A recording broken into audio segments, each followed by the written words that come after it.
चलिए साहब, आईपीएल का शुभारंभ हो गया आज। और वैसे मैच तो चेन्नई और गुजरात टाइटंस के बीच में था, लेकिन मेरे ख्याल से ये मैच शिवम दुबे और विजय शंकर के बीच में था, जिसमें कि अल्टीमेटली विजय शंकर जीत गया। तो आप लोगों ने देखा होगा कि गुजरात टाइटंस ने पहले टॉस जीत के, और जैसा कि ऑब्वियस था कि उनको फील्डिंग ही करनी थी, क्योंकि बाद में ड्यू आने की भी उम्मीद थी। जैसा कि पहले मैच में अक्सर ऐसा होता है कि किसी को भी मालूम नहीं रहता है कि पिच किस तरह से बिहेव करने वाली है। तो हार्दिक पांड्या का लक आज उनके साथ रहा और वो टॉस जीत गए और उन्होंने पहले फील्डिंग ले ली। तो ये तो खैर, अब पहले मैच में आईपीएल जैसे टूर्नामेंट में या किसी भी इस तरह के लीग के टूर्नामेंट में पहले मैच में तो टीम्स एक दूसरे को जज कर रही होती हैं, और सबसे पहले तो वो अपना एक बेस्ट कॉम्बिनेशन ढूंढने की कोशिश करती हैं, क्योंकि पहले 2-3 मैचेस में टीम सेटल होने के ही लिए थोड़ा सा खेलती हैं, जिससे कि वो अपना टीम कॉम्बिनेशन सेट कर सकें और प्लेयर्स भी एक दूसरे को समझ सके कि किसकी क्या कैपेबिलिटीज हैं और किसको कहाँ पे यूज किया जा सकता है। पहले मैच में प्लेयर्स की परफॉर्मेंस को भी जज करना थोड़ा सा मुश्किल है, क्योंकि वो प्रैक्टिस के दौरान प्लेयर को देखना अलग होता है और वो मैच में किस तरह से खेलेगा वो बिल्कुल ही अलग होता है। तो हालांकि मुझे तो ताज्जुब था कि चेन्नई ने शिवम दुबे को खिलाया और गुजरात टाइटंस ने विजय शंकर को खिलाया, क्योंकि विजय शंकर तो एक ऐसा अनोखा हीरा है जिसने कभी भी परफॉर्म करके नहीं दिया है। मुझे जहां तक याद है उसने शायद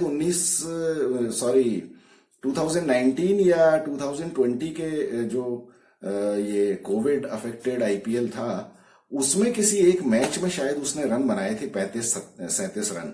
उसके अलावा मैंने कभी नहीं देखा कि उसने रन बनाए। उसके बाद उसने आज रन बनाए। मैं ये क्यों कह रहा हूं कि ये मैच शिवम दुबे और विजय शंकर के बीच में था, इस पे तो हम बाद में आएंगे। पहले तो हम देखें कि डेवॉन कॉनवे से हमको काफी उम्मीद थी, लेकिन वो थोड़ा कर नहीं पाए बैटिंग और वो आउट हो गए। एक्चुअली मोहम्मद शामी ने बहुत ही अच्छा पहला ओवर फेंका, और जो मेरी मोहम्मद शामी से हमेशा शिकायत रहती है, आज उसको उन्होंने करेक्ट किया। लेकिन अफसोस इस बात का है कि उन्होंने आईपीएल में करेक्ट किया।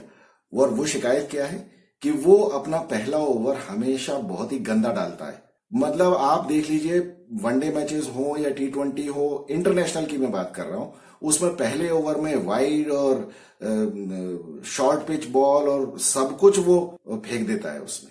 जैसे अभी रिसेंटली कंक्लूडेड जो अभी सीरीज हुई ऑस्ट्रेलिया के साथ, उसमें हर मैच में उसने पहला ओवर बहुत ही बकवास फेंका है। लेकिन आज आप देखिए, पहली बॉल से एकदम टप्पे पे, मतलब जो शिकायत मुझे इंटरनेशनल में रहती है वो आज उसने यहां पूरी की। तो खैर ठीक है, खेलता तो आदमी हमेशा अपने मन लगाकर ही है और वो पूरी कोशिश करता है कि मेरी अच्छी परफॉर्मेंस रहे। लेकिन आज बहुत अच्छा ओवर डाला और डेवॉन कॉनवे को उन्होंने आउट कर दिया। अब उसके बाद थोड़ा बहुत सेटल होने की कोशिश जो चेन्नई वाले कर रहे थे, ऋतुराज गायकवाड़ ने इतनी अच्छी बैटिंग की। ऋतुराज गायकवाड़ मुझे लगता है कि चेन्नई सुपर किंग के नए कप्तान होने वाले हैं। नए कप्तान मतलब अगले कप्तान, वो जब भी हों।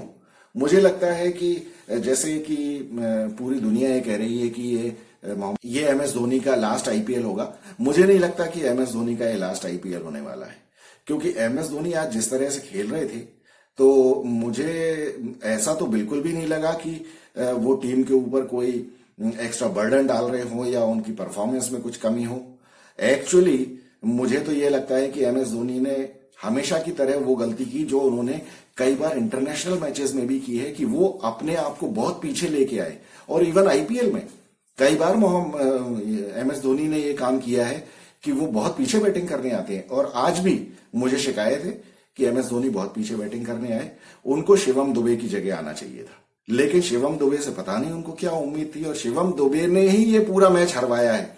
जो शुरू के 15 बॉल में उसने 12 रन बनाए थे, अगर उसी की जगह उसने 22-25 रन बनाए होते, जो कि उस टाइम टीम की डिमांड थी, तो ऋतुराज गायकवाड़ के ऊपर भी प्रेशर नहीं आता। ऋतुराज गायकवाड़ के 92-93 पे आउट होने का सबसे बड़ा रीजन ये है कि शिवम दुबे बैटिंग नहीं कर पा रहा था। वो भले आदमी से बल्ले में टच ही नहीं हो रही थी बॉल। कई बार ऐसा होता है, अगर आप लोगों ने भी क्रिकेट खेली हो, जिसने भी क्रिकेट खेली है, कई बार आदमी का दिन ऐसा होता है कि उसके बल्ले में बॉल आती ही नहीं है। हालांकि शिवम दुबे के बल्ले में भी आती हुई बॉल मैंने पूरे आईपीएल में शायद 2 या 3 बार से ज्यादा नहीं देखी है कभी। और कोई बहुत ऐसी पारी भी उन्होंने नहीं खेली है कि युवराज सिंह की तरह बिल्कुल खेल दी हो 70-80 रनों की पारी। वो उनकी पारी रही भी है तो 30-35-40 रन की, और वो भी 2 या 3 बार। और आज तो जिस तरह से उन्होंने मैच का कबाड़ा किया है, तो सीएसके की हार में शिवम दुबे का पूरा पूरा हाथ है। और मुझे तो ये लगता है कि उनके दिन में कभी कभी ऐसा दिन आता है जब उनको ये लगता है कि काश मैं किसी तरह से आउट हो जाऊं। लेकिन जब आदमी को खुद समझ में आ जाता है कि आज मुझसे बॉल नहीं हो रही है, और जब ऐसा हो गया है, तो मेरे ख्याल से खुद ही रिटायर हो जाना चाहिए। कुछ ना कुछ बहाना बना के कि मेरे पैर में लग गया, कुछ हो गया, इस तरह से बाहर चला जाए आदमी, तो कम से कम बॉल्स तो वेस्ट ना हो। और शिवम दुबे ने आप ये देखिए, शिवम दुबे एग्जैक्टली उसी टाइम बैटिंग करने आया जब गुजरात टाइटंस की बैटिंग में विजय शंकर बैटिंग करने आया था। विजय शंकर ने जो रन बनाए और शिवम दुबे ने जो रन बनाए, जीत और हार के बीच में वही डिफरेंस रहा। क्योंकि एक टाइम ये था 16.3 ओवर्स में दोनों टीमों का स्कोर ऑलमोस्ट आइडेंटिकल था। चेन्नई सुपर किंग्स के 149 फॉर 4 थे और गुजरात टाइटंस के 147 फॉर 4 थे, और उनको उतने ही रन बनाने थे जितने की चेन्नई ने बनाए, बल्कि उससे 2 ज्यादा। लेकिन एक बेनिफिट ये था कि वो बाद में बैटिंग कर रहे थे और उनको टारगेट मालूम था। यहां पे बैटिंग कर रहा था आपका ये राहुल तेवतिया। राहुल तेवतिया एक ऐसा बैट्समैन है जिसको आप अगर देखें तो उसकी पूरी बॉडी से कॉन्फिडेंस टपकता है। मतलब मैं हमेशा चाहूंगा कि मेरी टीम में एक ऐसा प्लेयर हो जो हमेशा कॉन्फिडेंट रहता है। मतलब मुझे तो ये कहते हुए कोई हिचक नहीं है कि केएल राहुल को थोड़ा सबक लेना चाहिए और राहुल तेवतिया के पास जाके बैठना चाहिए कि तुम कौन सी गोली खाते हो, तो थोड़ा सा कॉन्फिडेंस जरा केएल राहुल को भी मिल जाए। जबकि केएल राहुल की बैटिंग कैपेबिलिटीज और राहुल तेवतिया की बैटिंग कैपेबिलिटीज का कोई कंपैरिजन नहीं है, लेकिन कॉन्फिडेंस जो राहुल तेवतिया का है, वाह। लास्ट ओवर में भी आप देखिए क्या मारा उसने, जहां वो अपनी बॉल की तलाश में रहता है, जहां उसको बॉल मिली अपने पाले में और उसने छक्का जड़ दिया। अच्छा, उसके पहले जब लास्ट ओवर में, खैर लास्ट ओवर की बात हम बाद में करते, पहले तो हम बात करें गायकवाड़ की बैटिंग की। गायकवाड़ का ने जो मुश्ताक अली ट्रॉफी में रिसेंटली और विजय हजारे ट्रॉफी में जो जितने ढेर सारी सेंचुरीज और डबल सेंचुरीज लगाई हैं, वो कॉन्फिडेंस ही लेके वो आज फिर यहां आया बैटिंग करने, और उसकी बैटिंग में वो मतलब वो कविता की तरह लगती है। इतनी बढ़िया बैटिंग करता है वो।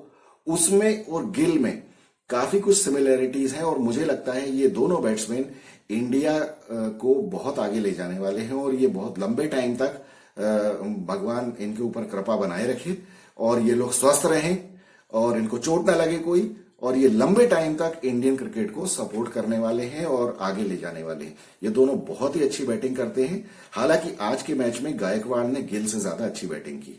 गायकवाड़ का कंट्रोल बहुत ज्यादा था और वन साइडेड उसने रन बनाए हैं।